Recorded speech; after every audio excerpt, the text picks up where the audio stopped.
Frederick Cooper Llosa nació en 1939.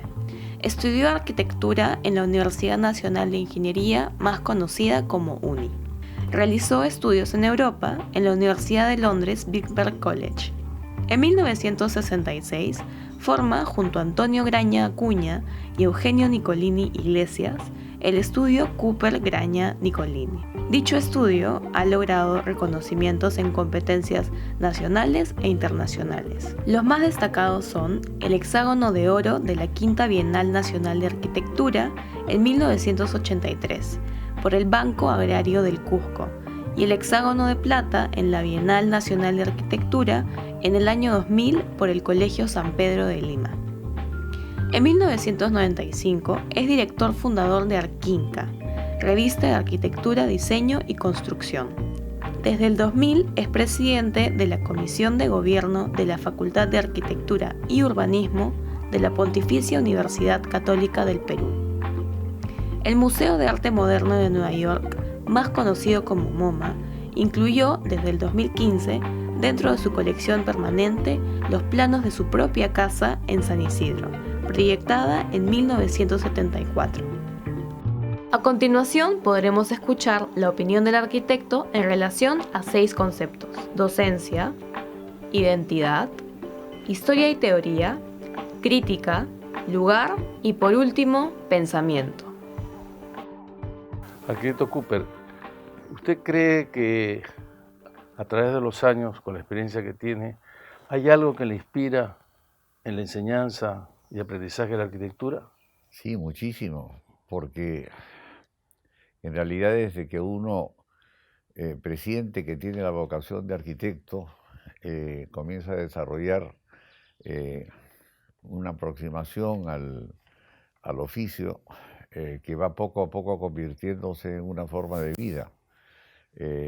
Y este proceso va adquiriendo, bueno, características de apasionamiento y de una entrega muy intensa.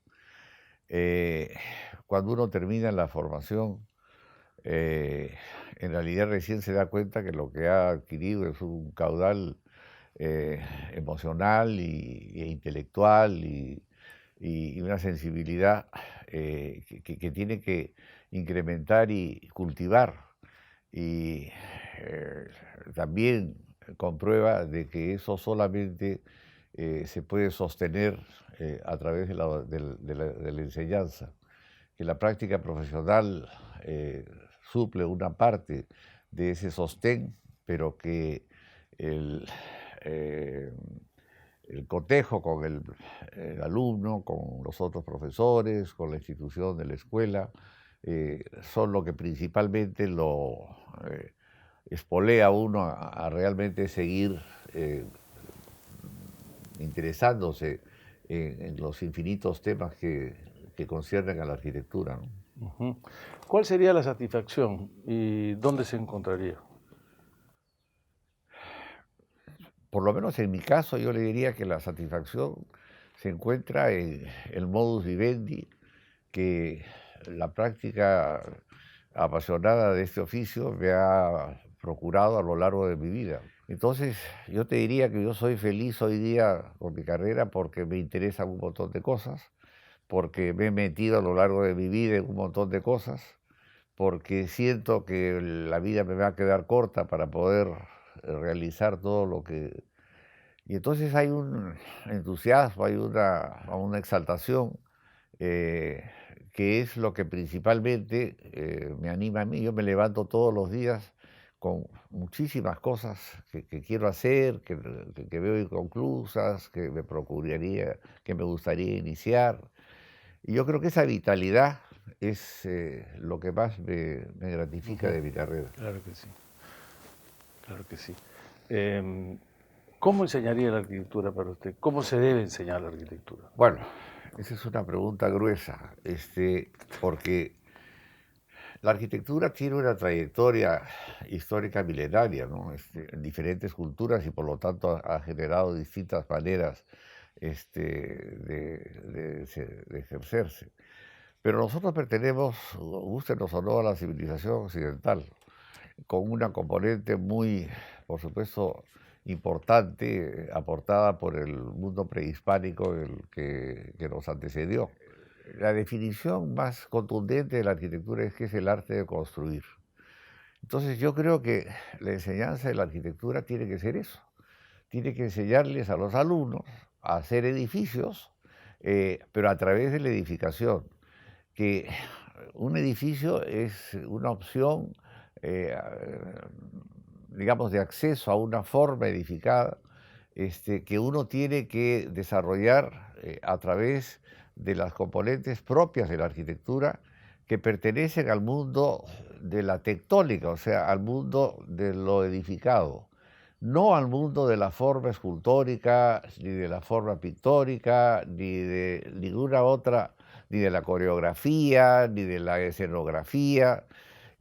Uno se expresa, un poco como se ve en esta casa, a través de los materiales, de las estructuras, de la manera como manejo de estas componentes a través del programa que uno tiene que desarrollar, resulta que una forma que tiene que ser emotiva, que tiene que movilizarlo a uno emocionalmente.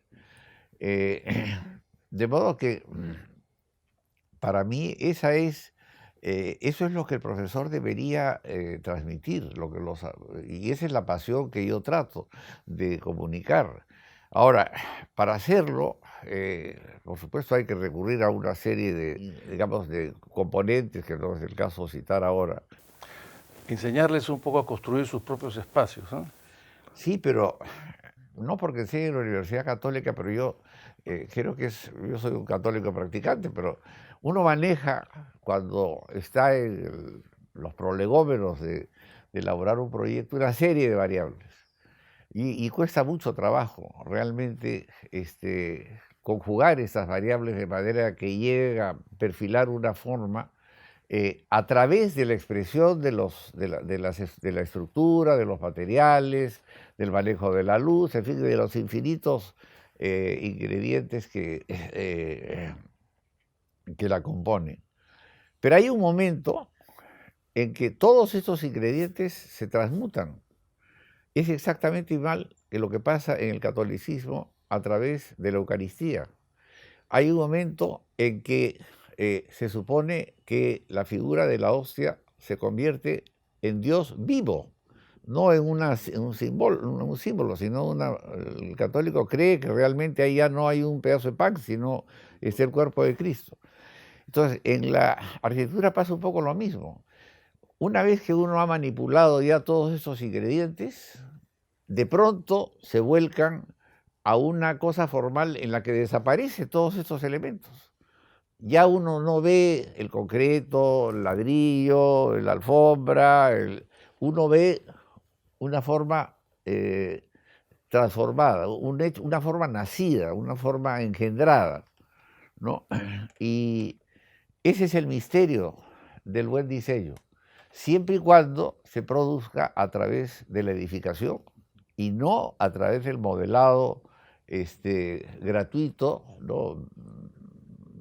Antojadizo, digamos, de un tratamiento que más puede corresponder al modelaje o al diseño de vestuario o al manejo escultórico de los materiales, ¿no? O sea, ¿qué ha cambiado en el tiempo? ¿Considera usted que ha cambiado en el tiempo la enseñanza de la arquitectura? Bueno, sí, pero cambió primeramente a principios del siglo pasado, cuando el Bauhaus logró finalmente hallar una pedagogía distinta a la de la Escuela de Bellas Artes de París. Pero nos hemos quedado con esa pedagogía.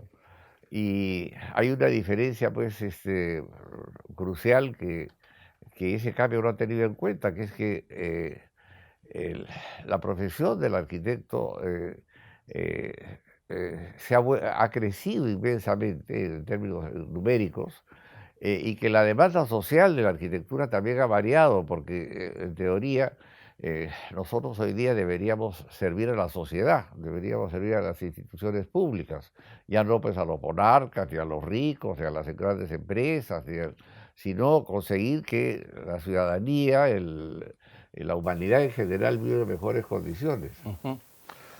Eso todavía no ha sido afrontado. Es decir, se sigue enseñando arquitectura como en el año 1930. Así es. Y como evidentemente hay un desplazamiento inocultable de el volumen de educandos que acogen las escuelas, y además se ha desarrollado no solamente en arquitectura, pero esta voracidad por explotar económicamente esta demanda, eh, ya realmente el posible cumplimiento de estas premisas que te decía anteriormente de la edificación se hace pues muy difícil, ¿no? Claro que sí. Finalmente, para terminar, ¿qué opina de la mecanización del dibujo y si nos podría dejar un mensaje a los docentes y a los alumnos, Antonio? Que está haciendo, bueno, también ahí no solamente la respuesta tendría que referirse a la arquitectura. Yo creo que el mundo digital ha introducido efectivamente una enorme herramienta utilísima para muchísimas cosas en el desarrollo de la humanidad, pero el mundo digital también, al desbocarse, al haber también caído en manos de una sociedad, la sociedad contemporánea, que cree que puede este, prácticamente transformar la civilización a través de esta tecnología innovadora, se ha olvidado de la dimensión humanística del ser humano. Entonces, eh, yo no creo que una computadora pueda diseñar un edificio. Yo creo que el edificio lo diseña una persona o un grupo de personas cerebralmente, y lo tiene que dibujar sus ideas, hay una relación íntima entre el sentimiento creativo y la formulación de las ideas creativas, que tiene que hacerse personalmente. Las neuronas se transmiten a través de la mano A lápiz. a un lápiz y a un papel. Correcto. No se transmiten a través del aire a un aparato en el que para llegar a configurar una forma uno tiene que pasar por una serie de programas y de procesos, etcétera, en los cuales la posible resolución. Ahora, para ya elaborar los documentos necesarios para hacer que esta idea se convierta en algo edificable, sí, el instrumento es sumamente aprovechable, ¿no? ¿Algún mensaje para los docentes y alumnos? Bueno, que no crean que la arquitectura es una actividad superficial ni frívola, que ser arquitecto supone una responsabilidad no tanto ante sí mismo, no, se supone que uno tiene que alimentar esta pasión, este interés que lo ha llevado a esta vocación, para lo cual debe sostener una vida de trabajo, sobre todo en el campo intelectual, en el campo de la lectura, en el campo de la curiosidad, en el campo de la conversación, en el campo de la discusión con colegas, que tiene que ser apasionada y tiene que ser intensa. No se trata de ir a un taller y ver cómo diseña el profesor y tratar de imitar lo que hace. Ahora, es gravísimo. Nosotros no hemos variado sustancialmente el método de enseñanza de la arquitectura desde la Edad Media. La arquitectura se aprendía a través de una forma de maestría. Una persona interesada en ser arquitecto se metía a trabajar al taller de un arquitecto y ahí aprendía el oficio. Bueno, eso ahora se ha transformado a través del siglo XIX, del siglo XX, en formas de tutoría, ¿no? Entonces ya no es que uno va al taller del maestro, ahora es un maestro que va a una universidad y que le dice y que lo orienta al alumno hacia los valores que le he estado exponiendo anteriormente. Bueno, ese maestro, en el 90% de los casos, es un cuasi ignorante absoluto de la carrera. Los maestros de arquitectura son gente que ingresan a la universidad sin ninguna preparación para la docencia. hay una demanda en algunas universidades del mundo, no en todas, de que para enseñar arquitectura uno tiene que haber ejercido la arquitectura, tiene que haberla conocido en sus raíces, en su ejecución. Pero eso no se da sino en contadas universidades, en el Perú y en todo el mundo. Entonces, un individuo que me enseña a mí y que no ha leído un libro sobre arquitectura, que no tiene idea de lo que pasa en la arquitectura en el mundo, que nunca ha hecho un edificio, es pues un pésimo docente, es una persona a la que el alumno no le va no le va a dispensar ningún respeto. Muy bien, muchas gracias.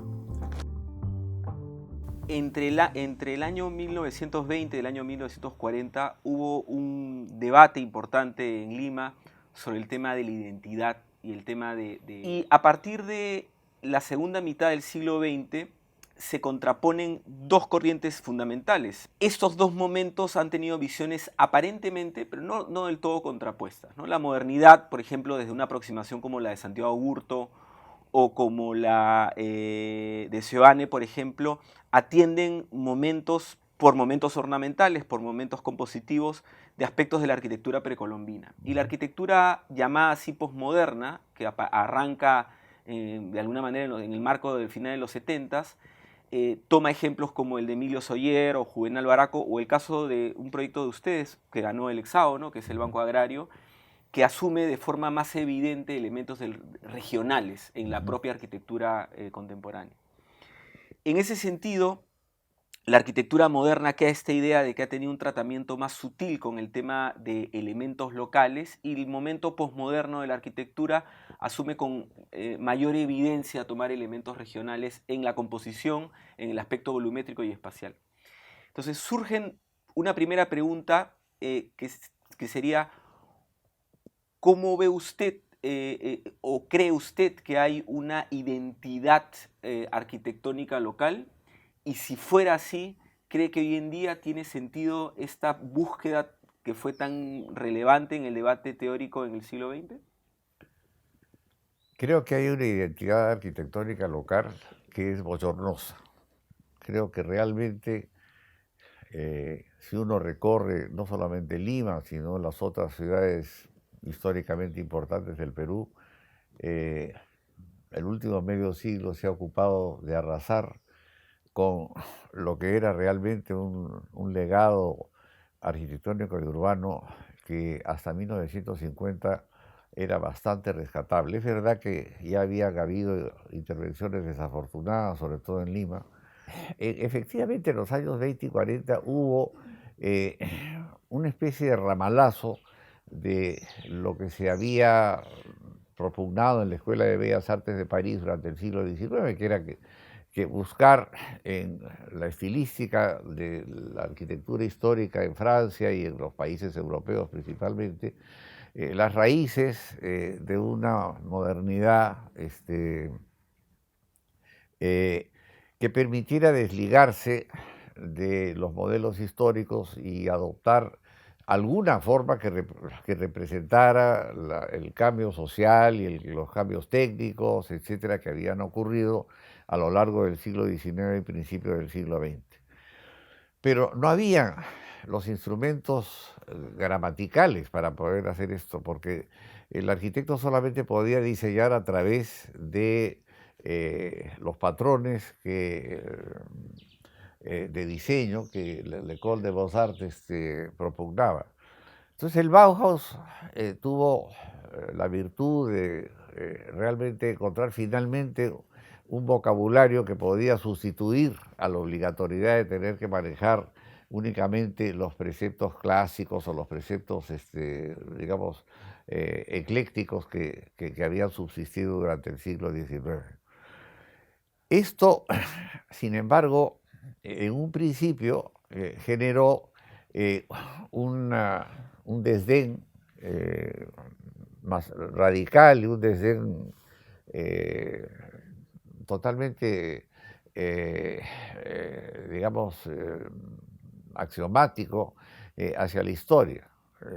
Porque como finalmente se encontró una manera de poder hacer arquitectura en nuestro tiempo y había sido la historia la que había impedido esto, gente como Le Corbusier decidieron, a pesar de que él se había formado plenamente en el mundo histórico, decidieron de que había que sacar a la historia de la enseñanza y que únicamente había que limitarse a los factores contemporáneos, a la estadística, a los programas, a los servicios sociales, etc. Y bueno, no todo el mundo estuvo de acuerdo.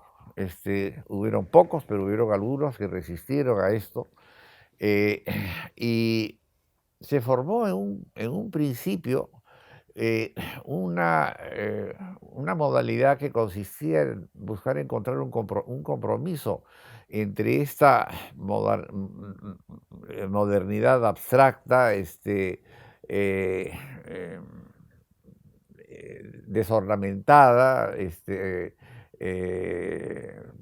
totalmente no decorada, y las raíces fundamentales del pasado.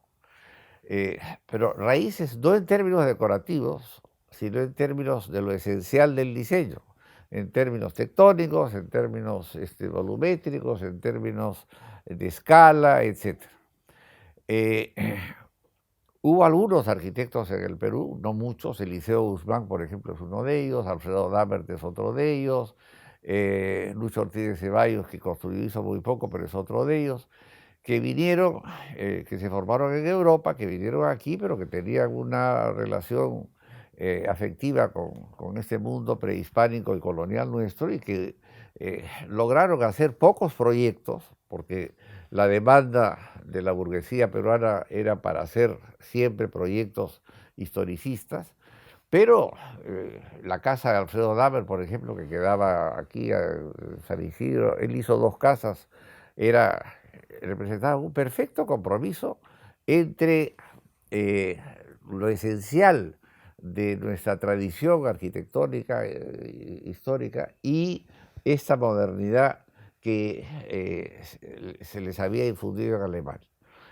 Pasó, con Paul Linder, que fue profesor de la UNI y que se había educado en el Bauhaus, y que cuando llegó aquí quedó impresionado por el mundo prehispánico e hizo obras fantásticas, ¿no? Como la iglesia de Lobatón, que son edificios como su propia casa, en los que está presente nada decorativo, pero sí la esencia de escala, de volumen, digamos, de sentimiento que se daba en el mundo colonial y prehispánico. Entonces, ya no era el arquitecto el que decidía las formas de los edificios, sino era el individuo que encargaba, el cliente, el Estado, el que decía cómo,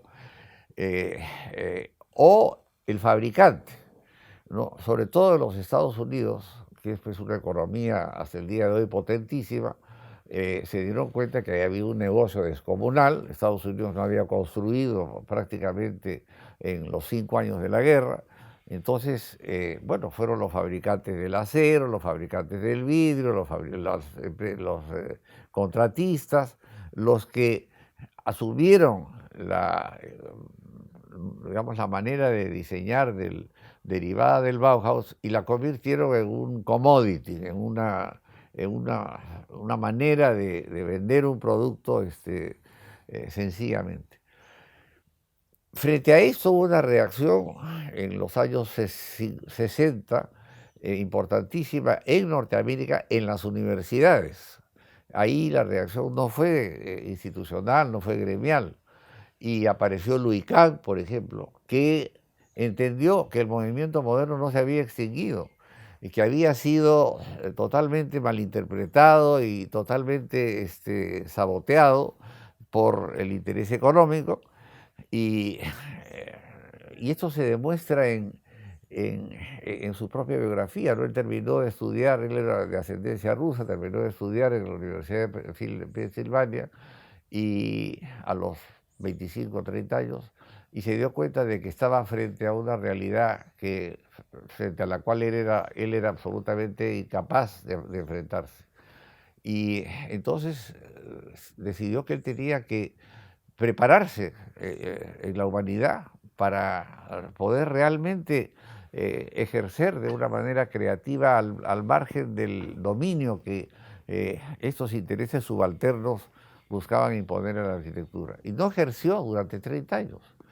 Trabajaba como dibujante y viajó y dibujó y dibujó y dibujó en Egipto, en Grecia, en Europa, en Estados Unidos, hasta que se sintió ya lo suficientemente robusto como para poder salir a trabajar profesionalmente. Y produjo la espléndida obra, que es el compromiso que inicia esta continuidad entre el racionalismo que el Bauhaus introdujo y el rescate de digamos, las evidencias, las expresiones de la arquitectura tradicional que se habían dado en el resto del mundo. En el Perú, para terminar tu pregunta, hubo un arquitecto que hizo eso extraordinariamente, que se llamaba Teodoro Krohn.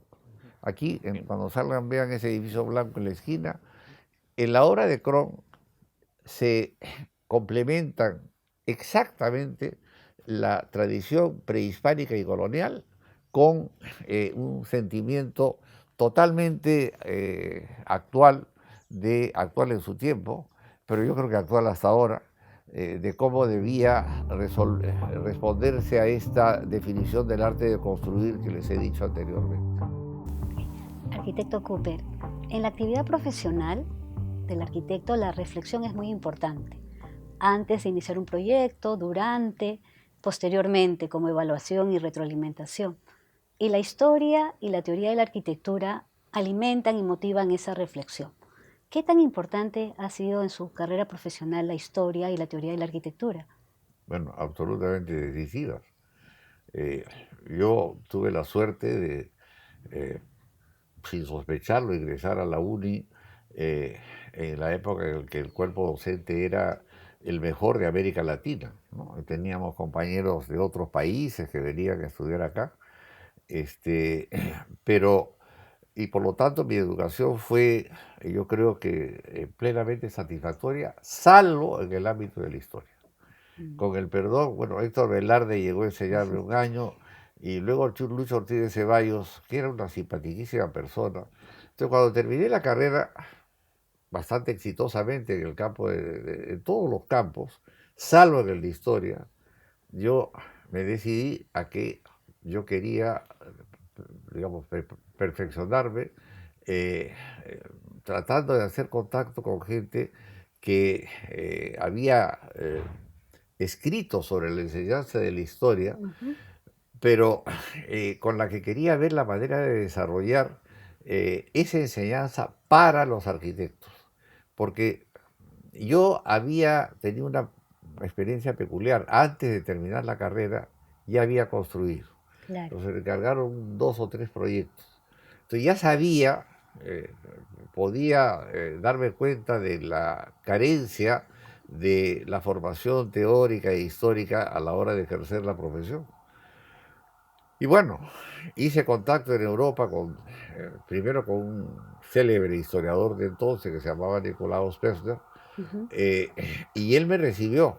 Y bueno, después de un proceso un poco complicado de negociación, aceptó ser tutor de 2 años de una, bueno, no maestría, de un posgrado, porque yo no quise entrar a ninguna escuela. Entrar a una escuela significaba tener que estudiar una serie de otras cosas que no me interesaban. Yo quería desarrollar un sistema de enseñanza de historia de la arquitectura para arquitectos. Ya, qué interesante. Entonces, bueno, Pevsner, que era una notabilidad en su tiempo, me tuvo 2 años a su... Y yo empecé a trabajar este interés mío. Bueno, primero durante la tutoría con Pevsner, él me puso a mano de otro historiador famosísimo que se llamaba Sir Anthony Blunt, que era uno de los grandes historiadores de la arquitectura del siglo XVIII en el mundo, y que enseñaba en Londres. Entonces, bueno, estuve pues en contacto semanal con estos genios, ¿no? Y cuando terminé, ya me había hecho Pevsner, sí, pero no te puedes ir al Perú. porque has demostrado que tienes un interés que es serio y has conocido, en fin, has ensayado tus intereses en el ámbito anglosajón, pero ahora tienes que ensayarlos en el ámbito latino. Y he hablado con Andrés Chastel, que es el director de la Escuela de Arte y Arqueología en la Universidad de París, en la Sorbona, y él está dispuesto a tomarte por un año para hacer lo mismo. Conseguí una beca del gobierno francés misérrima, pero en fin, con esa beca me fui a París y estuve un año con Chastel. Y cuando terminé con Chastel, Chastel a su vez me dijo, ahora te falta ir a Italia, no puedes hacer esto, si te tienes que ir a ver a Giulio Carlo Argan. Total, estuve 4 años Qué interesante, pero muy intensos. desarrollando este curso. Claro. Ya, y cuando llegué de vuelta a Lima, comencé a poner en práctica en la universidad. Y usted fue mi profesor de historia de la Edad Media. Sí. Sí, en la uni, y recuerdo que había un interés, todavía lo recuerdo con mucha asombro, de no explicar la arquitectura como una serie de características físicas, sino el contexto al que responde, ¿no? Y por ejemplo, en la época del románico, ¿por qué la penumbra, no? Porque hay un espíritu de la época, hay un espíritu religioso que mueve eso, ¿no? Y luego cambia en el gótico. Entonces, eso era muy importante porque a veces los estudiantes, cuando son muy jóvenes, tienden a memorizar o piensan que la historia de la arquitectura es un curso de historia como el colegio y que tú tienes que aprender las partes y memorizar. Y ahí hay un gran error, ¿no? Un gran error, por supuesto. Bueno, yo creo, y el curso lo enseño hace 50 años, que la historia se tiene que enseñar como se ejercita la profesión, desde el arte de construir. Hay que saber cómo se construye una abadía románica, cómo se construye una catedral gótica, cómo se construye una pirámide egipcia, cómo se construye una pirámide de Chavín, cómo se construye un edificio incaico, y cómo a través de la construcción es que aflora la forma, que la construcción es el medio a través del cual se produce esa transubstanciación en el que la piedra deja de ser piedra y pasa a ser una obra de arte. Claro.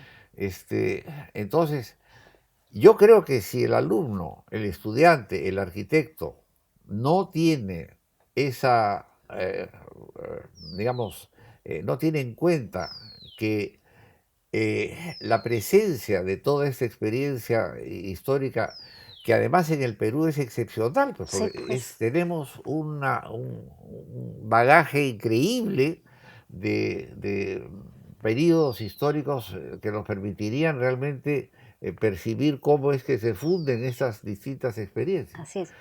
Pero eso también supone un trabajo, una dedicación intelectual muy grande. Así es. Tienes que leer, y leer no significa no solamente leer libros de arquitectura, sino interesarte en la literatura, interesarte en la poesía, porque si no te interesa la lectura, no vas a leer solo libros de arquitectura. Así es. Entonces, y eso también lo derivamos de nuestros profesores, o sea, Cartucho Miro Quesada, Agurto, Córdoba, etcétera, eran gentes absolutamente cultivadas, con quien uno podía hablar. Me acuerdo que lo primero que dijo Adolfo Córdoba en el primer año de arquitectura en la Universidad Católica era si habíamos leído un ensayo de Paul Valéry, que era un poeta francés del siglo XIX, que estaba relacionado con la que se llamaba Eupalinos. Y bueno, no lo habíamos leído, pues nadie tenía idea. Y entonces Adolfo los introdujo al mundo clásico, a las reflexiones de Valéry sobre la arquitectura.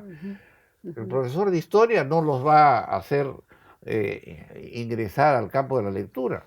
Entonces el profesor de taller, el que domina la enseñanza de arquitectura, el que tiene que decirle cuando está haciéndole una crítica, mira, ¿por qué no, no sé, ves la obra de Picasso? ¿Por qué no te interesas en la obra de Vermeer? Claro. ¿Por qué no examinas la biblioteca Medicea Laurenciana de Miguel Ángel?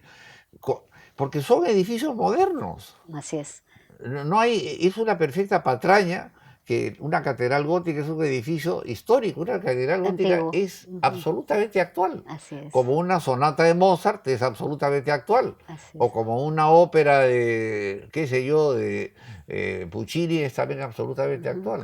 Y También en eso influye mucho, en el caso del Perú, la poca publicación de historia de la arquitectura peruana, ¿no? Sí, Digamos que en los últimos 5 años ha aumentado, sí. pero son o autores, ¿no? O la vida de un arquitecto, la obra de un arquitecto, pero no hay publicaciones integrales, ¿no? De Sí, historia de la pero arquitectura. yo te diré que prefiero que no hayan publicaciones a que hayan publicaciones que enseñen, digamos, que transmitan información deformante, Claro. porque los arqueólogos son místicos de la investigación del pasado, pero son unas tapias arquitectónicas. Yo tuve un tiempo en la UNI el curso de Historia de la Arquitectura Peruana y, y empecé el curso haciéndolo a través de los principales especialistas en cada una de las culturas. Y me di cuenta pues que realmente eh, era la única manera de hacerlo era así. Y además hay una percepción en la juventud, ¿no? En los estudiantes de que la historia no es útil. Y como Yo te diría que mis sí, cursos de historia quedan severes, absolutamente convencidos que es útil. sí, Pero no sirve de nada claro, si es que de ahí pasan a un taller y el donde profesor no les, digamos, no les exige o no les pide un eh, sustento. buscar los vínculos que puedan Ujú, establecerse del trabajo que van a ujú, hacer en el taller. Porque cuando ven y les explico cómo se construyó una catedral gótica, a mí no me importa que sepas el nombre de la catedral, ni el año, ni el... lo que me interesa es que sepas que la forma de este edificio nació de este sitio, con estos materiales, con esta experiencia, ujú, que estructuralmente se hizo de esta manera, que se construyó de esta otra, claro. y que se mantuvo de esta tercera forma. Ujú, Entonces, el alumno, cuando entiende todo esto, se da cuenta que efectivamente lo que he venido diciendo, ujú. que es que la forma es resultante de este proceso de la integración y la transformación de este proceso constructivo, lo ven clarísimamente. Pero si salen Ujú. al taller y los encuentra un compañero de carrera mío, un docente, que él no sabe cómo se construye una catedral gótica, entonces Hay un vacío, hay un absoluto divorcio así entre es. que es lo mismo que pasa con todos los cursos y en todas las universidades, ¿no? Le Sí. enseñan estructuras, le enseñan instalación, pero anda, dile tú si sabe cómo se hace el árbol, cómo se llama, de descarga sanitaria de un baño. No tiene la menor idea. Y si tuviera que elegir 2 edificios de la historia de la arquitectura, como que lo han asombrado, ¿cuáles elegiría? ¿Peruanos o...? Digamos uno peruano y uno mundial. mm, En el Perú ¿cómo se llama? Un repertorio muy grande. Machu Picchu es el ejemplo más completo porque felizmente no fue tocado después de la conquista. Claro, no fue alterado. Pero el sitio arqueológico de Pisac lo es igualmente. También, como no estamos hablando únicamente de términos prehispánicos, Claro. yo te diría que la Catedral del Cusco me parece, quién sabe, un edificio extraordinario. O Ujú. ¿Y del mundo? el Palacio de Katsura en Japón Ah, es un edificio increíble. Increíble. Es un ya. edificio que está ahora, bueno, ya no se sirve de palacio, pero eh, realmente es una obra extraordinaria.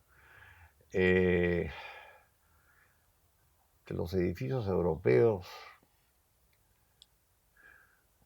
hay tantos. Pues, Sí, en Grecia la mayor parte de los edificios están ruinos. en ruinas, pero de todas maneras eh, el templo de Apolón en Bassae el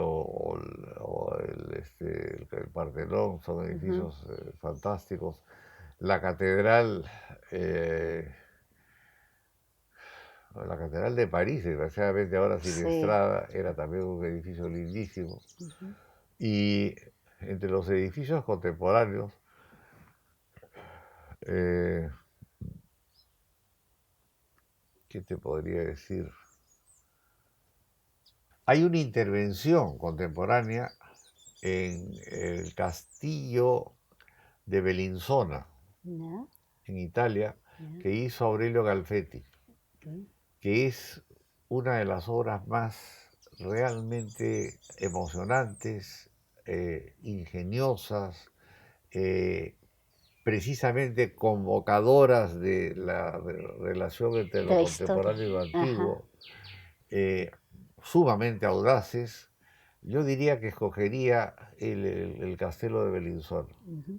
Donde la historia de la arquitectura ha sido muy importante para el arquitecto Claro, optar por su pero ha propuesta. empleado para recuperar el castillo acero cortés, concreto, este, ha restaurado lo que había que restaurar, ha demolido lo que había que Ajá. demoler. Ya. Y también ha tenido libertad para hacer eso. Bueno, ha tenido controles, pero es que no puedes comparar la relación entre Aurelio Galfetti y el funcionario Del- de patrimonio italiano, pues. Ujú. Aquí vas al Ministerio de Cultura y te encuentras hay muy buena gente en el Ministerio de Cultura, pero se mueren de miedo. Ujú.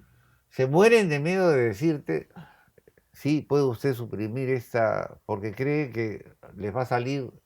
eh, Sí, pues hay mucho todavía por avanzar y desarrollar en este país. Este país ha heredado, como ningún otro país en el mundo, un bagaje arquitectónico Ujú. admirable a lo largo de 5.000 años. No es posible que después del siglo XIX nos estemos ocupando de, primero, de desdeñarlo. La construcción del aeropuerto de Chincheros es realmente una demostración criminal de la absoluta nula importancia que se le da a este tema. Ujú. El aeropuerto de Chinchero se va a cargar el espacio natural más hermoso que ha tenido el Cusco y además un espacio que tenía una significación religiosa y culta de toda su vida, ¿no? Ah, Si se tuviera una formación intelectual no basada en erudición, sino basada en el deseo de, primero en la conciencia de que hemos heredado este patrimonio y que así como los incas y los moche y los tiwanaquenses construyeron recintos y lugares fantásticos, Chan Chan, el propio Tiwanaku, etcétera, nosotros tendríamos que haber enfrentado o resuelto los problemas de nuestro tiempo con ese mismo talento. claro. Pero Y falta no un... dejar, esa es la parte de Turner, que no dejar que, bueno, que lo hagan ellos mismos. Ok. Muy bien, arquitecto. Muchas gracias. Arquitecto Cooper, yo le voy a hacer dos preguntas bien puntuales y tienen que ver con el tema de la crítica. Pocos arquitectos han sido tan relevantes en el siglo XX y en el siglo XXI con el tema de la crítica como el trabajo que ha hecho usted. Tanto en el comercio, en los años 90, anteriormente una serie de columnas y por supuesto una revista Arquinca, que es probablemente la más longeva o de las más longevas que ha tenido este país. Y viene una primera pregunta que tiene que ver, leía la vez pasada un artículo de Design Observer, Alexandra Lange, criticaba, por ejemplo, al crítico del New York Times, Nikolai Urusov, que decía que lo comparaba como crítico, decía que era inferior a Lewis Mumford, que Urusov no había sido un buen crítico para el New York Times. Me pareció bien osada el punto de vista de ella, pero dije, bueno, decía que no tenía los componentes que, por ejemplo, Mumford había tenido en su momento. Bueno, obviamente Mumford es un crítico fundamental, ¿no?, en la Sí. historia del siglo XX.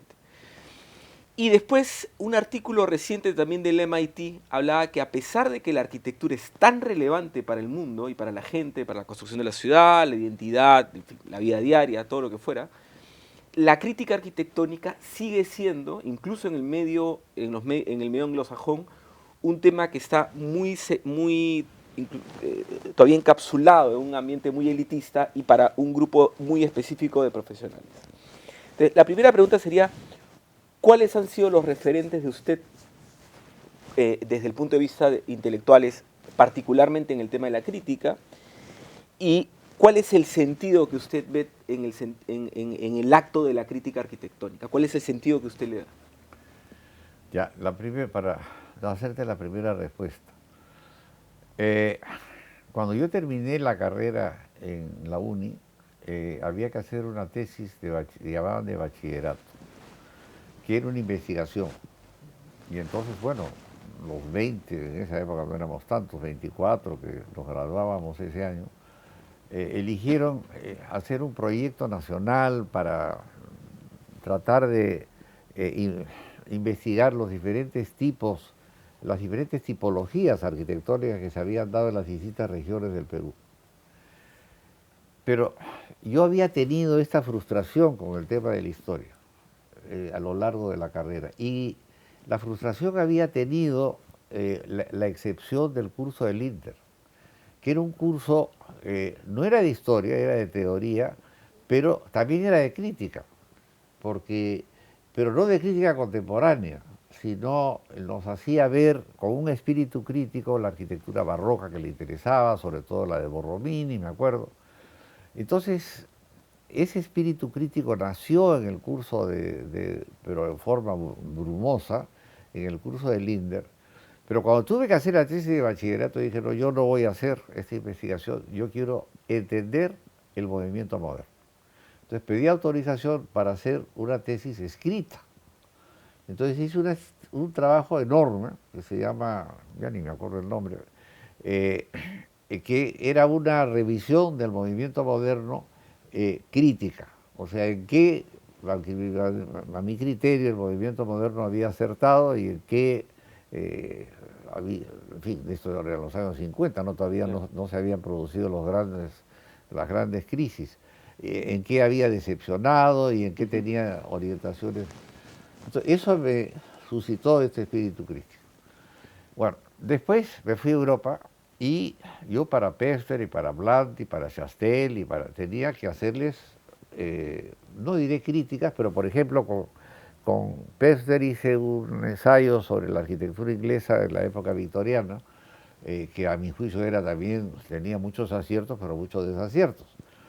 Entonces, todo esto me ejercitó en tener que traducir la observación de obras en un sentido valorativo, ¿no?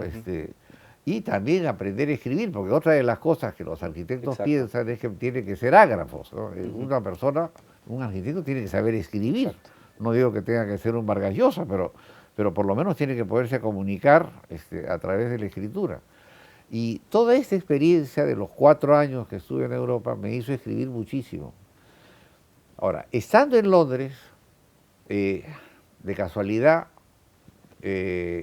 como dice Moneo, es lo que principalmente moviliza la arquitectura, es la casualidad, me hice amigo de una mujer que se llamaba Mónica Pigeon.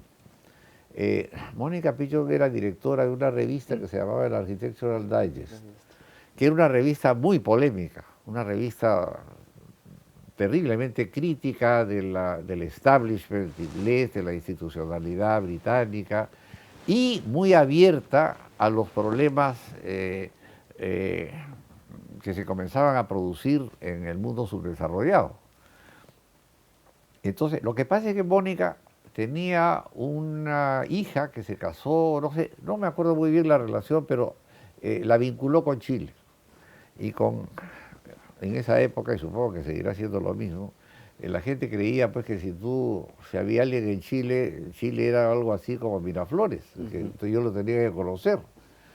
Entonces, bueno, ella me buscó a mí por el contacto con Chile, y le dije, bueno, sí, yo conozco Chile, inclusive mi padre era de origen chileno, pero Chile está a 10.000 kilómetros, Lima está a 10.000 kilómetros de Santiago, o sea, bueno, pero me incorporó. Y ahí conocí a Kenneth Frampton, conocí a los principales críticos digamos, del movimiento moderno en el siglo XX, principalmente a Frampton, pero también no me acuerdo ahora los nombres, pero hay 3 o 4 más con los que me hice muy... Y me hacían escribir, crítica.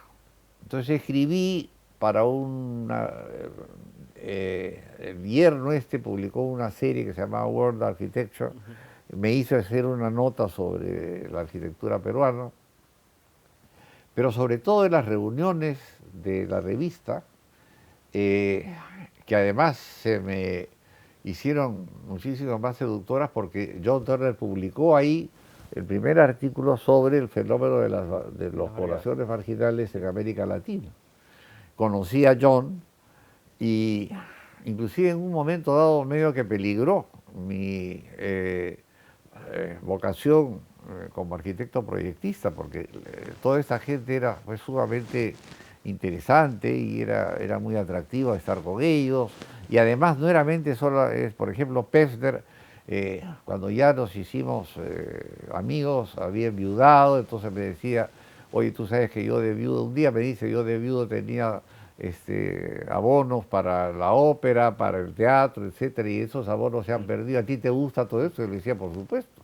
Entonces, gratis, el profesor Pevsner me llevaba a óperas, conciertos, teatros, etcétera, todo lo cual alimenta decisivamente su sensibilidad. Es decir, eso no es una exageración. Luego en París, ¿cómo se llama? Chastel, con Frank Chastel ocurrió algo parecido. También seguí cursos con Frank Castel, con quien también entablé una muy buena relación, pero ahí la relación, como te digo, era siempre en torno a la valoración crítica de edificios históricos o de edificios contemporáneos. Entonces, bueno, no creo que se me pase nada de esos periodos. Regresé a Lima y entré a enseñar en la universidad y, bueno, la universidad publicaba muy poquito, pero me acuerdo que se hizo un trabajo sobre la integración de las artes, que Osvaldo Núñez me pidió que escribiera algo para eso.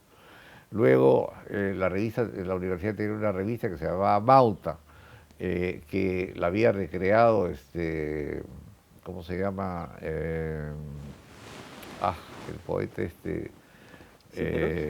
Emilio Adolfo Westphalen. Westphalen. Y ahí también hice algunas contribuciones, etc.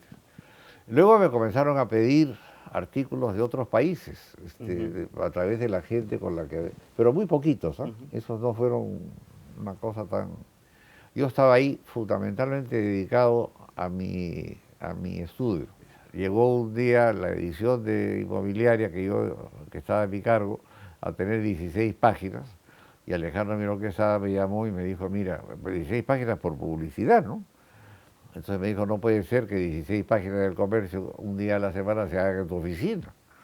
Entonces, la tenemos que hacer en el periódico. Le dije, sí, pero yo no voy a ir a trabajar al periódico. Claro. Y además me pagaban 150 soles mensuales por hacer una página a la semana, incluyendo pagándome los viajes, hacer yo las fotografías. Bueno, cuando terminó, uno de los que trabajaba ahí conmigo me dijo, pero mira, 3 años de esto no lo puedes tirar por la borda, tienes que hacer una revista. Entonces, bueno, me convencieron. Y no voy a dar los detalles, amaneció Arquinca. Y ahí, claro, la necesidad de trabajar todas las semanas la crítica de un edificio se volvió una tarea un ejercicio absolutamente permanente. necesaria, porque Claro. no duró mucho, porque cuando hice una crítica al edificio aquí de Málaga, en Basadre, Málaga se molestó terriblemente. Fue histórico eso, ¿no? Tú escribiste un editorial y todo ese tema. Sí, y bueno, y dije, no voy a volver, yo lo sigo escribiendo, porque me dijo no podía ser, que yo estaba en la actividad profesional y que escribía crítica, entonces que yo tenía una ventaja, porque yo podía ponerme en mejor posición que los otros colegas, así que dije, bueno, ya lo escribiré, pues. He vuelto a escribir ahora en el último número de Arquín una nota sobre... ¿cómo se llama? Sobre Muntal, sobre David Muntal, que me ha gustado mucho porque, bueno, porque yo a David lo he visto nacer y porque me parece bien que se haga el tipo de publicación que ha hecho él, ¿no? Sí. Y he escrito también para El País en España, y les he mandado, lo he escrito para una revista en fin, siempre me piden colaboraciones y siempre tengo que ejercitar y lubricar este espíritu crítico. Y un poco cerrando ya el tema es, la crítica evidentemente se ha visto afectada por los medios de difusión digital. No solamente lo digital ha afectado la producción, sino ha afectado la difusión de ideas. Hoy en día vivimos en un mundo en el cual todos criticamos desde las redes sociales, hay crítica profesional, ciertamente, de cierto nivel, pero también hay una crítica tremendamente amateur, desde cualquier punto de vista. Cualquier persona hoy en día tiene el poder de criticar y hacer ver su voz, a pesar que pueda o no tener razón, a pesar de que pueda o no tener el conocimiento para ejercer la crítica. ¿Cómo ve usted el estado actual de la crítica, por lo menos a nivel local, teniendo en cuenta este fenómeno, ¿no? Mira, tan mal como se da la crítica respecto a todos los otros aspectos de la vida social. Como dije anteriormente, el recurso digital ha sido una bendición para la humanidad en muchos sentidos, pero hoy día los diarios más importantes del mundo, y yo leo periódicos en papel, no en ¿cómo se llama? En la En computadora. están saturados de colaboraciones de los más importantes pensadores del mundo que están enormemente inquietos por las consecuencias negativas que esta difusión irrestricta de la opinión digital está causando en el mundo. Correcto. Entonces, claro, una persona sentada en su casa que quiere escribir sobre un edificio no necesariamente está motivada porque quiere realmente difundir su apreciación del edificio, sino puede ser porque le tiene antipatía al arquitecto, porque le friega el alcalde, porque quiere hacerse notar, porque quiere... Entonces, no hay forma de controlar eso. Y por eso yo insisto, a pesar de que todo el mundo me dice que tiene que haber una versión, bueno, va a haber una versión digital de Arquímeca, insisto en la publicación, porque eso queda. Sí. También queda lo que está Digital. pero cuando tú tienes tu colección en tu casa y de pronto alguien te dice que el edificio tal se publicó tal año, bueno, lo sacas y lo vuelves a leer y te... Correcto. Tú no puedes mantener la relación tutorial con una universidad de 4.000 personas. Correcto. Entonces, la relación tutorial es fundamental porque ahí intercambias crítica con el alumno. Siempre y cuando el alumno haya tenido una formación progresiva que lo haya ido empoderando para poder enfrentar a su maestro y discutirle sus argumentos. Los alumnos ahora son unos becerros. Tienes que implorarles en el aula que pregunten, que te discutan, que te cuestionen. Y entonces, como ya no hay la posibilidad de sentarse uno a uno, porque son demasiados, salvo en el caso de gente heroica, por ejemplo, mi socio Antonio Graña, sigue, bueno, como es un hombre de la escuela antigua y tiene los mismos años que yo, se queda a las horas infinitas porque quiere hablar con todos los alumnos.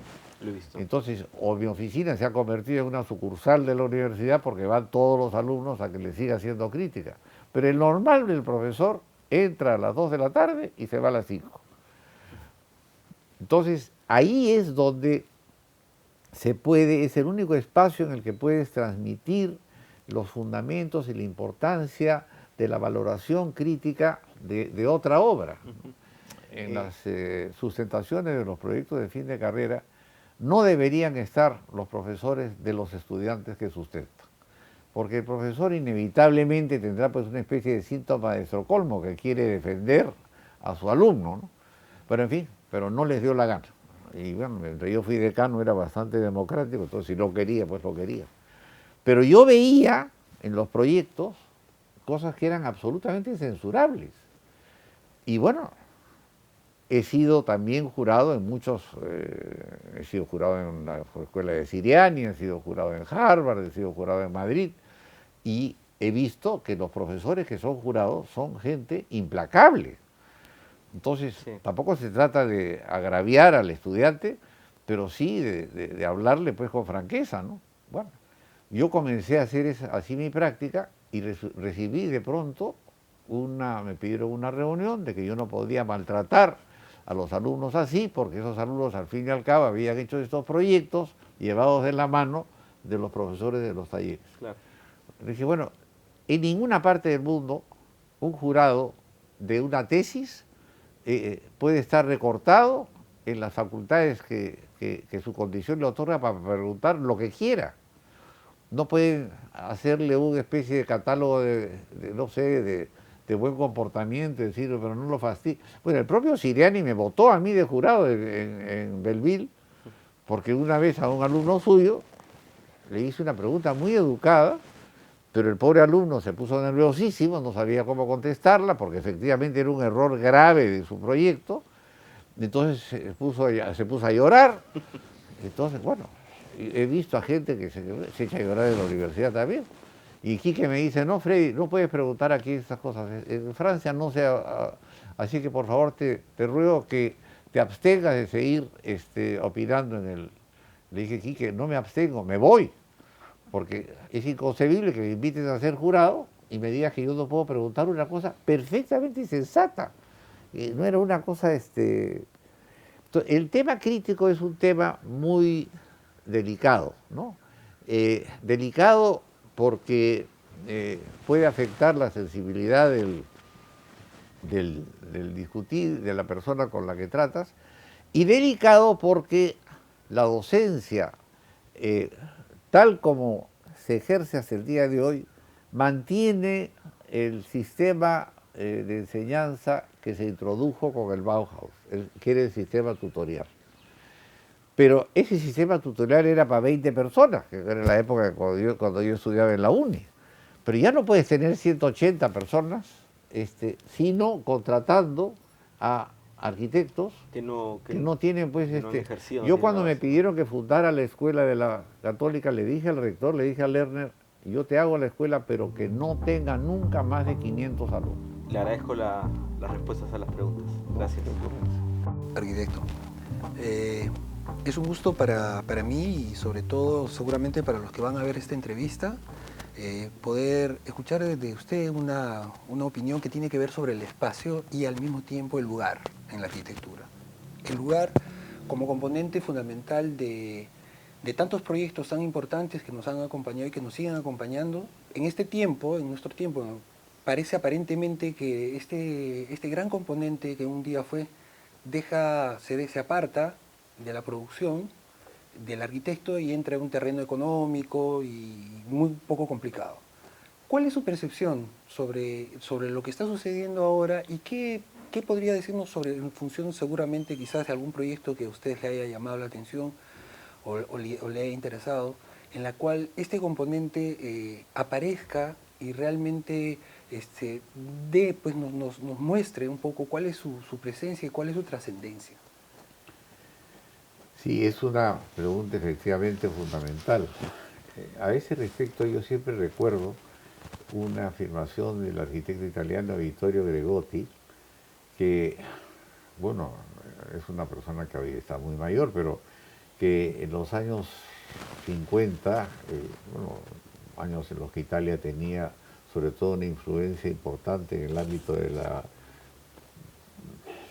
periodismo arquitectónico y de la crítica, él fundó su práctica profesional en Milán y creó una revista que se llama Casabella. Era un intelectual que reunía un poco estas dos condiciones que ya mencionaba anteriormente, era un intelectual, era un arquitecto que construía, pero además tenía una reflexión, digamos, se exigía una dimensión crítica y una dimensión valorativa muy grande sobre la arquitectura. Y él dijo una vez, publicó una vez, dijo que la elección del lugar es lo que decide la forma arquitectónica. Y me parece que es absolutamente cierto. Es como toda definición un poco, digamos, sonora, así, radical, puede parecer un poco generalista, pero sí creo que el sitio donde se va a construir es esencial en la determinación de el proyecto y de su realización. Ahora, esto lo dijo Gregotti en los años 50 del siglo pasado.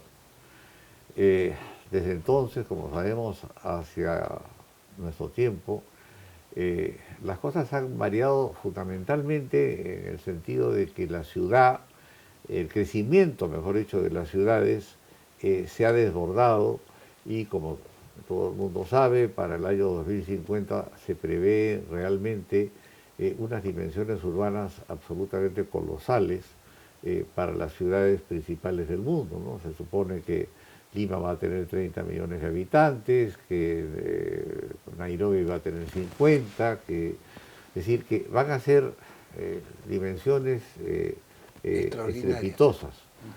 Y claro, ahí el problema del lugar adquiere otra característica, porque cuando uno piensa en el problema del lugar, piensa pues en un terreno, en un paisaje y dónde pone uno el proyecto que va a hacer y cómo, el caso de Machu Picchu que tú mencionaste, ¿no? O el caso de los templos griegos o de las pirámides egipcias. Entonces, habría dos maneras, creo yo, de responder a tu pregunta. Una es la valoración de la importancia del lugar dentro de una concepción de respeto al medio ambiente y de preservación de la naturaleza y del paisaje como una componente fundamental para el sustento del equilibrio emocional y psicológico del ser humano. El ser humano Es en decir, el mundo. no se puede continuar consumiendo la naturaleza porque este avance descontrolado realmente anula el lugar. O sea, ya no existe un sitio como un referente para la creación de una ciudad o de un proyecto, sino como una realidad que es perfectamente devorable, que es perfectamente destruible. Sin embargo, también existe la otra posibilidad, ¿no? Todavía existe la posibilidad tradicional de manejar la ubicación inclusive dentro de este proceso de urbanización masiva, con un sentido que permita que esa importancia decisiva que tiene en la opinión de Gregotti se mantenga. En el primer caso, creo que tenemos el ejemplo de Lima bastante claro, ¿no? Lima se fundó acá porque Pizarro se dio cuenta de que los valles de la costa, el valle del río Rímac, que era el más grande, era el que tenía la población más numerosa, era el que tenía la provisión de agua más regular, era el que le permitía hacer la ciudad no en la costa, sino un poco al interior, porque siempre había el temor de que pudieran haber piratas o gente que amenazaran a la población. Y una ciudad con una agricultura, bueno, no era no era una ciudad Lima, era un asentamiento con áreas monumentales y religiosas, pero con una producción agrícola espléndida. Bueno, esa fue la razón para fundar Lima, ¿no? Y nos hemos ocupado de 50 años de hacer desaparecer esa razón. No queda una hectárea libre entre, qué sé yo, la vía de evitamiento y el norte y sur de Lima. No hay un parque, es decir, nos hemos tragado todo el valle del Rímac. También todo el valle del Chillón, y el que se está librando hasta ahora, pero que creo con muy pocas posibilidades, el del Lurín, porque ayer he visto en el periódico un aviso enorme de una empresa que ofrece lotes de 1000 metros en el Valle del Lurín. O sea que si ya eso tampoco no. Es cuestión de tiempo. Entonces, la concepción del lugar como simplemente digamos, una dimensión que permite expandir las ciudades para devorar lo necesario para ocuparse, constituye un problema que, como hablamos antes de empezar la entrevista, yo creo que tiene que ser enfrentado muy seriamente, pero no solamente desde el punto de vista romántico, sino desde un punto de vista estrictamente técnico y de respeto hacia digamos, la responsabilidad que tiene nuestro oficio como servicio público. Entonces, muy bien, las ciudades van a crecer, es imposible, además hay con el problema suplementario de que se está despoblando el campo. No, en España hay un problema gravísimo porque ya ha adquirido tales dimensiones que hay, creo que 50.000 pueblos que ya no, en los que no hay nadie, que han quedado totalmente evacuados. Lo mismo pasa en Francia. La gente, bueno, todos nosotros nos gusta vivir en la ciudad porque la ciudad pues provee una serie de facilidades que no se dan pues cuando uno vive en un pueblo aislado, ¿no? El manejo, entonces, del lugar urbanizado o del lugar por urbanizar cambia esa concepción original a la que se refería Gregotti. Y yo creo que tiene que cambiar reevaluando las maneras de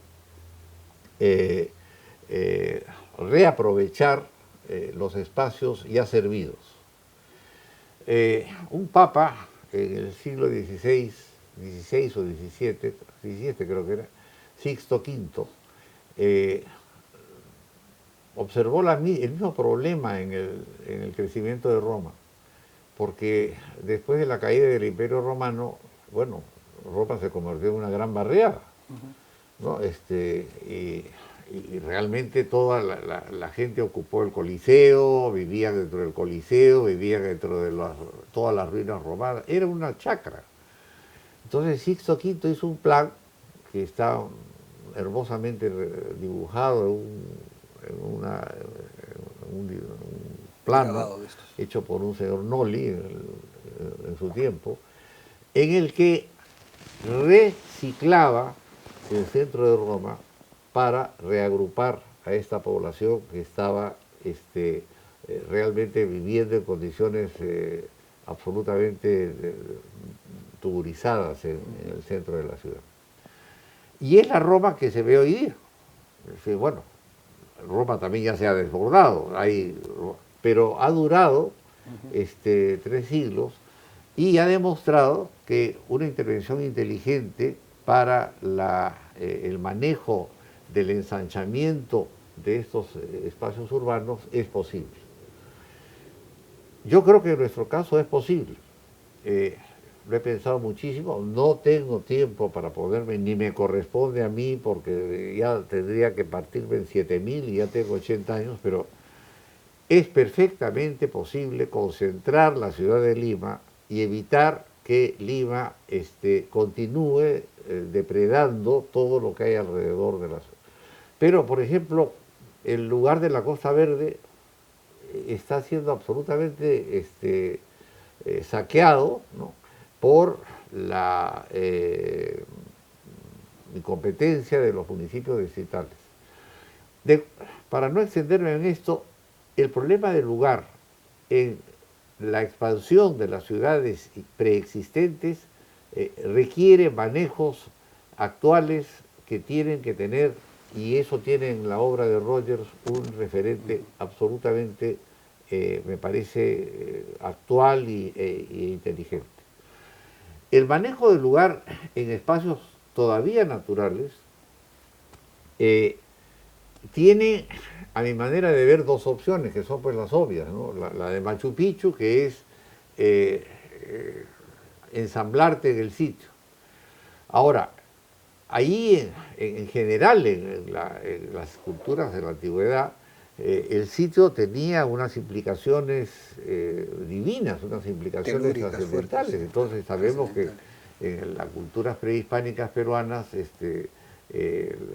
los cerros eran pues santuarios, eran los lugares donde habitaban las divinidades. Y lo fantástico de Machu Picchu es que se acopla y se amolda también al sitio.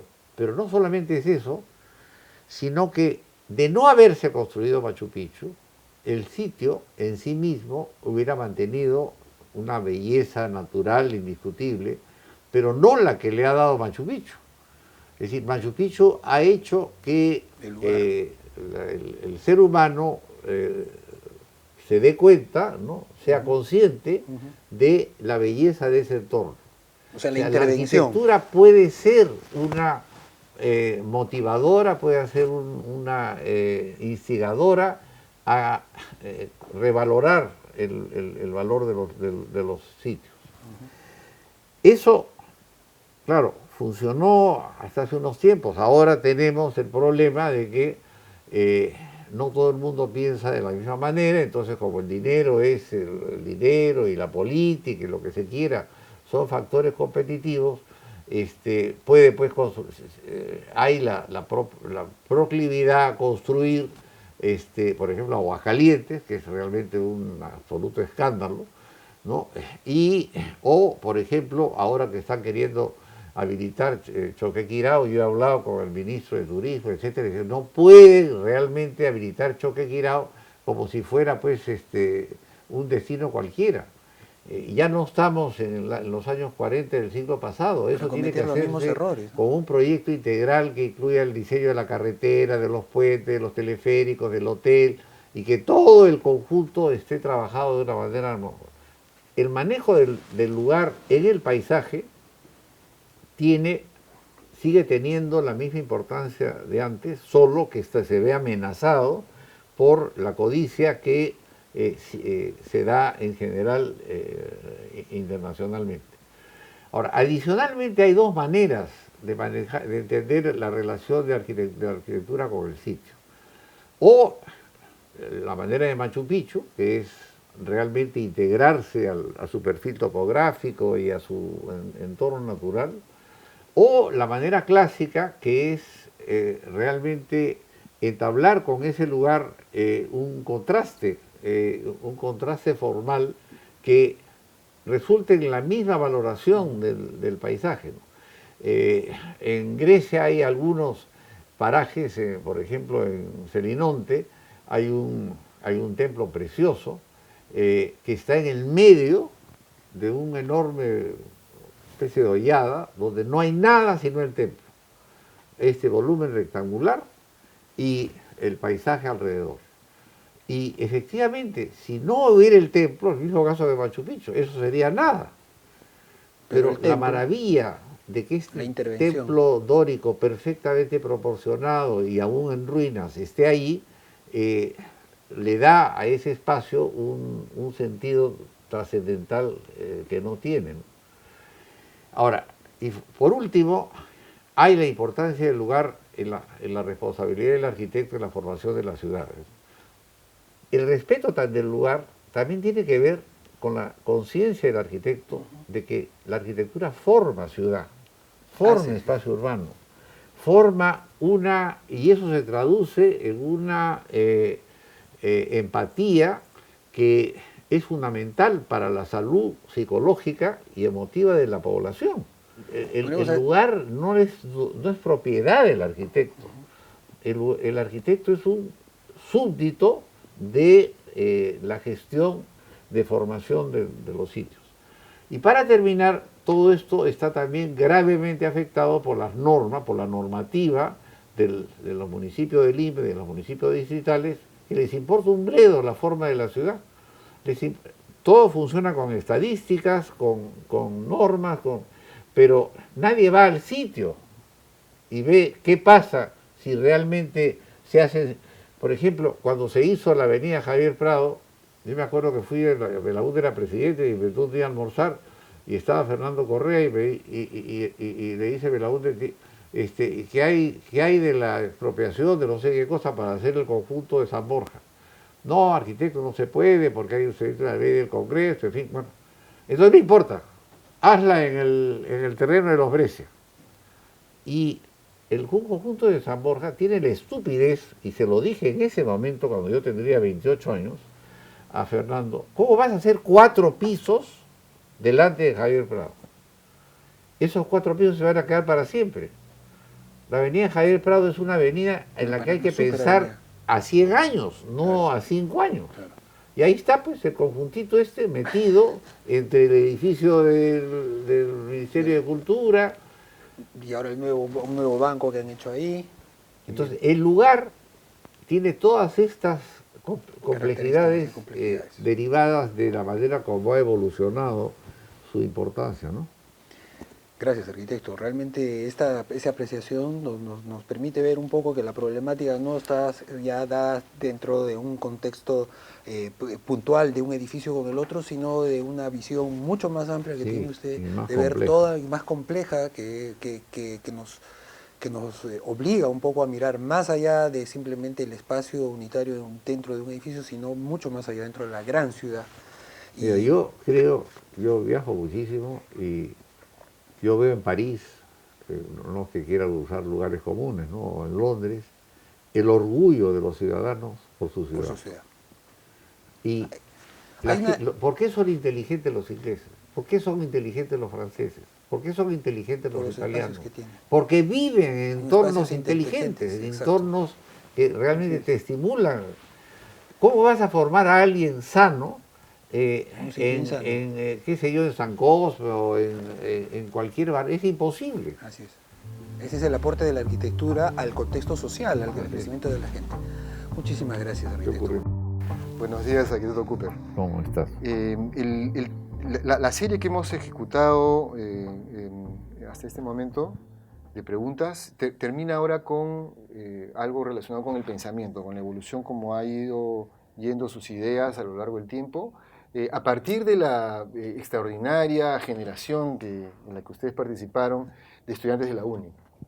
Hemos escuchado todos los que somos arquitectos esto como una saga de estrellas que han tenido estos extraordinarios profesores y que han salido esta generación que todavía está con nosotros, afortunadamente, haciendo las cosas. Entonces necesitamos que esto que va a estar orientado a los estudiantes tenga una reflexión respecto a cómo ha ido pasando el tiempo en el diseño de los edificios de la arquitectura, que empezó con este modernismo clásico entre los 50 y los 60, ¿no? Líneas horizontales, de repente muy emblemáticos los edificios de Seoane, ¿no? Que tenían esta arquitectura muy clásica.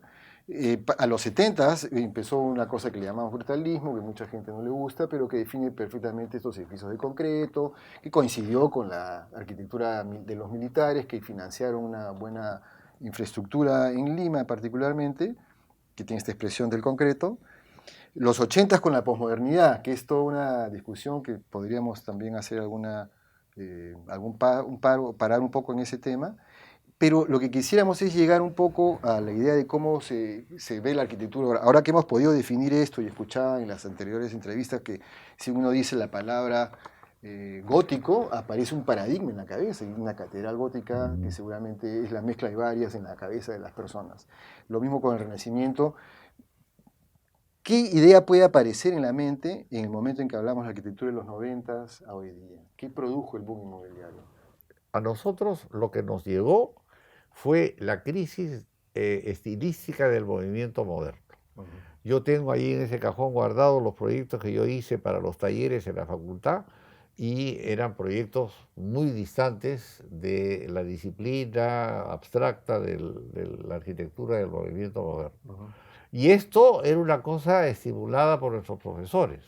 Javier Cayo creo que era el mejor profesor que tuvimos de taller y era una persona que realmente se volcaba íntegramente a hacernos pensar y a movilizarnos. Taller empezaba a las 2 de la tarde y terminaba a las 6, pero él se quedaba hasta las 8, a las 8 cerraba la facultad, de ahí nos íbamos a un chifa con nuestros papeles y todo y seguíamos en las críticas hasta la 1 de la mañana. Y esto no era excepcionalmente, era con todos los profesores. Entonces había realmente una relación en la que el profesor te animaba, ¿no?, a innovar.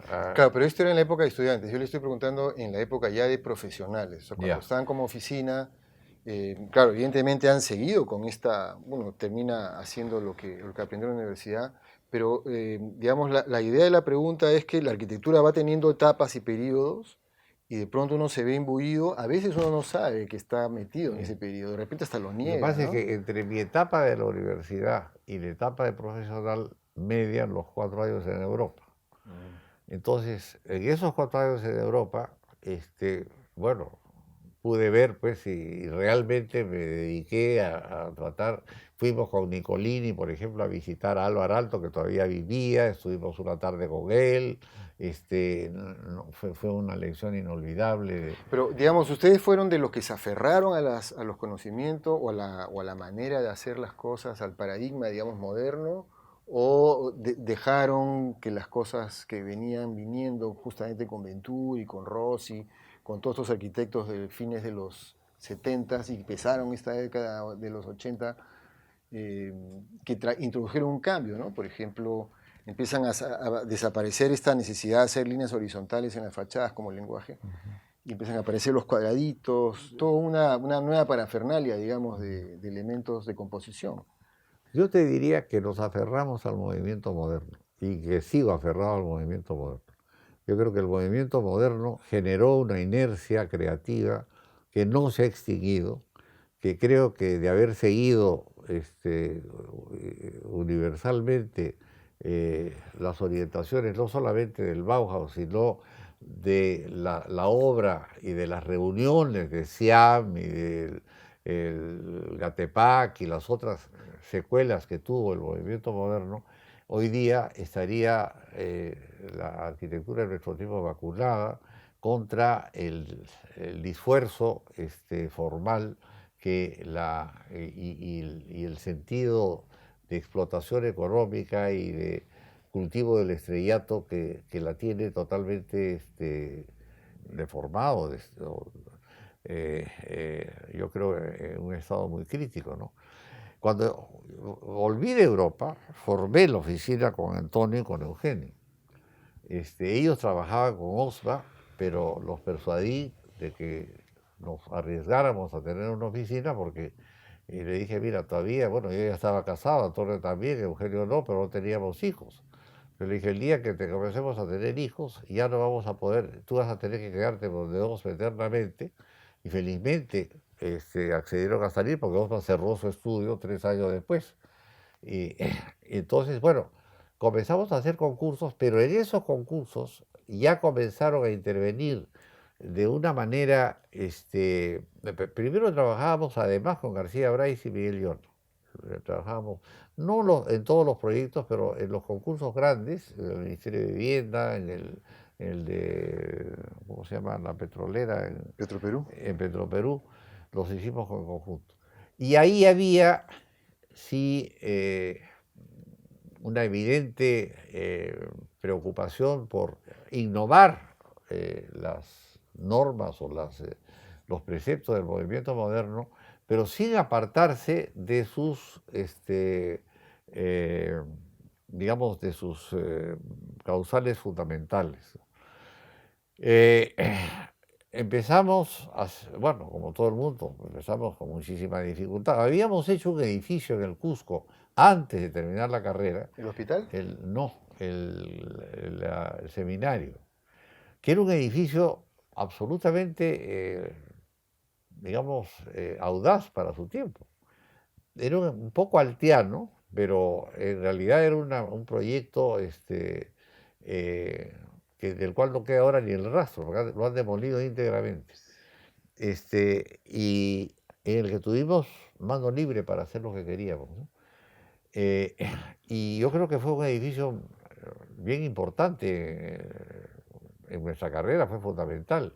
Luego yo hice una fábrica, hicimos una fábrica en la Avenida Argentina, a mi vuelta de Europa, que también está muy influida por la arquitectura de Candilis, Joseph y Woods, que eran unos arquitectos a los que admirábamos mucho. Entonces, lo que te quiero decir es que esa deferencia hacia el racionalismo contemporáneo estricto comenzó a verse infiltrada por influencias o por reflexiones derivadas de la experiencia europea, que Antonio también había tenido y Eugenio también, porque también los tres viajamos a Coincidieron con distintas eso, claro, circunstancias con en esas Europa. influencias. Es imposible, creo,